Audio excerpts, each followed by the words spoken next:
প্রত্যেক মানুষ নিজের জীবনে দুঃখ অনুভব করেন। প্রত্যেকের দুঃখ আলাদা হতে পারে।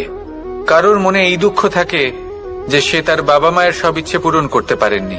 কেউ এটা ভেবে দুঃখ পান যে সে চিরকাল সদাচার করেছেন, সৎকর্ম করেছেন, কিন্তু তাও তাকে দুরাচারী বলে মনে করা হয়। কেউ এটা ভেবেও দুঃখ পান যে তার সামনে যে ব্যক্তি রয়েছেন তার চোখে তিনি শত্রু হয়ে উঠেছেন বা দুষ্ট হয়ে উঠেছেন, যেখানে তিনি হয়তো কোনো অনুচিত কাজই করেননি। এবার এই সমস্ত বিষয় নিয়ে ভেবে নিজের ব্যক্তিত্ব নিয়ে সন্দেহ প্রকাশ করবেন না। যদি নিজের ব্যক্তিত্ব নিয়ে কোনো সন্দেহ থেকে থাকে, তাহলে কর্ম সংক্রান্ত প্রশ্ন করুন যে আপনি যা করেছেন তাতে কি উচিত ছিল, কি অনুচিত ছিল।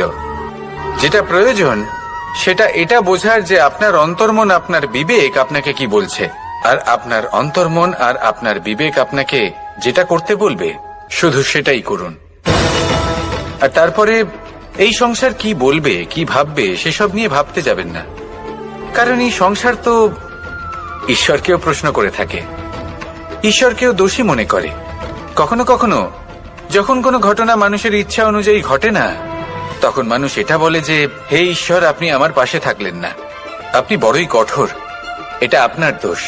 যেখানে বেশিরভাগ সময় হয়তো সে নিজেই নিজের কর্মফল ভোগ করছে।